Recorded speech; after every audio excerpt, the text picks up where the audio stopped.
Hey everyone, Professor Baldwin here, and we have another factoring problem. Here we're told factor the trinomial completely. Remember, every time we've seen the word completely, it's been kind of a hint that we have a GCF.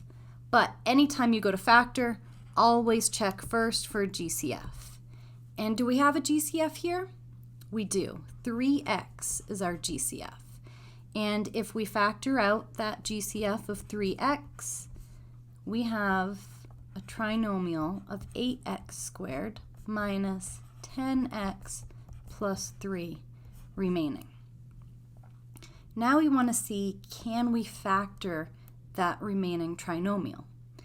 And that remaining trinomial has a leading coefficient that isn't 1, it's an 8.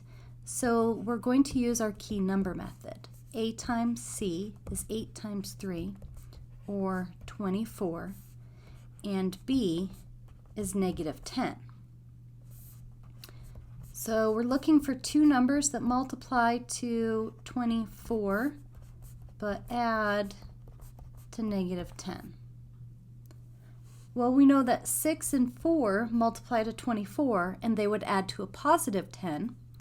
So if we make both of them negative, two negatives multiply and remain a positive. And then we have the negative 6 plus the negative 4, which would add to negative 10. So those are the two values we're going to use to rewrite that middle term. And we'd have negative 6x minus 4x for that new middle term. And the other terms remain. And the most important part, do not forget that GCF. Keep on bringing it down line by line. Now that we've rewritten that middle term, we have four terms, so we factor by grouping. The first two terms have 2x in common.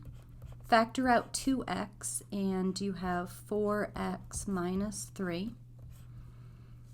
Now we want to have a 4x minus 3 as our binomial that's factored out of those second two terms.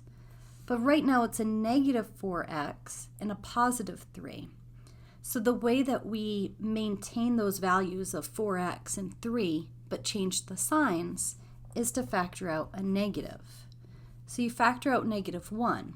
Notice if you were to distribute the negative 1 through, you'd have negative 4x plus 3.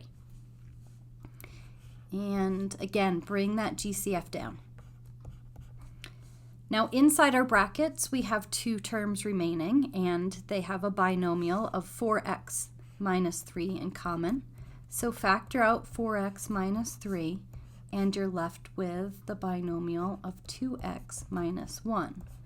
And we bring down that GCF of 3x. That's our factored form, but we're going to do a check just so that I can demonstrate how to check and so you know that it is correct.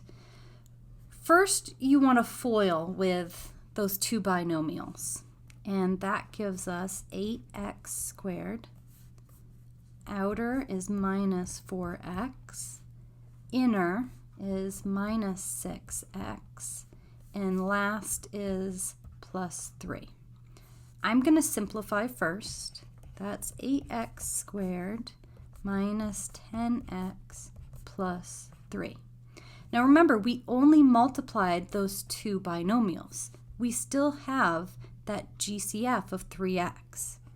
So we multiply 3x by that trinomial, and we have to distribute to do that. And we get to 24x cubed minus 30x squared plus 9x. And this is our initial trinomial, telling us that these three factors, 3x, 4x minus 3, and 2x minus 1, is the factored form for that trinomial.